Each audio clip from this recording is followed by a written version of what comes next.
Hello বন্ধুরা, আজকে চলে এসেছি একদম অন্য রকমের ব্লগ, মানে একদম অন্য রকম, মানে আমি খাওয়া দাওয়ার ভিডিও করি, এটা সবাই দেখেছো। আজকে হচ্ছে চলে এসেছি রামনবমীর র্যালি বেরোয় লক্ষ্মীকান্তপুর থেকে, তো সেখানেই চলে এসেছি। এবার টোটাল বিষয়টা দেখাবো। এই যে রাস্তাটা ফাঁকা মানে মাত্র আধা ঘন্টা পরে শুধু দেখাবো, ফিরে আসি আধা ঘন্টা পরে, তারপরে দেখাবো শুধু অবস্থাটা কি। আজকে রামনবমী স্পেশাল ভিডিও হবে, ঠিক আছে? ভিডিওটা দেখতে থাকো। তো বন্ধুরা, আরেকটা কথা জানিয়ে রাখি, যেটা আমি ওখানে গিয়েই শুনতে পেলাম। কথাটা হচ্ছে কি, ওরা অ্যানাউন্স করছে, বলছে যে এই যে র্যালিটা বেরিয়েছে, রামনবমীর যে র্যালিটা বেরিয়েছে, এই র্যালিটা হচ্ছে পশ্চিমবঙ্গের একদম ভিড়তম র্যালির মধ্যে 2 নম্বর স্থানে এই র্যালিটা।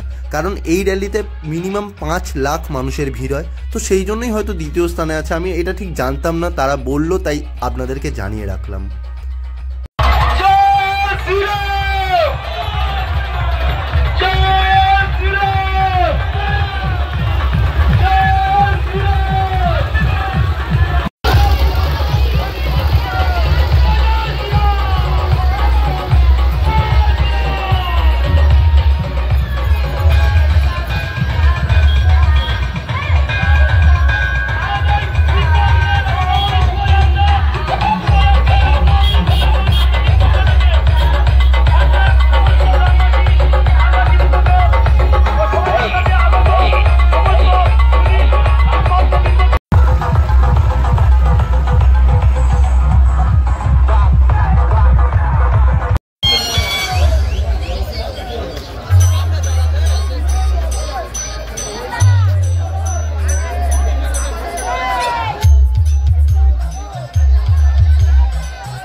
আজকের যদি ভিডিওটা ভালো লেগে থাকে অবশ্যই করে একটা কমেন্ট করে যাবেন জয় শ্রীরাম। আর সবাইকে আমার তরফ থেকে জয় শ্রীরাম, জয় শ্রীরাম, জয় শ্রীরাম।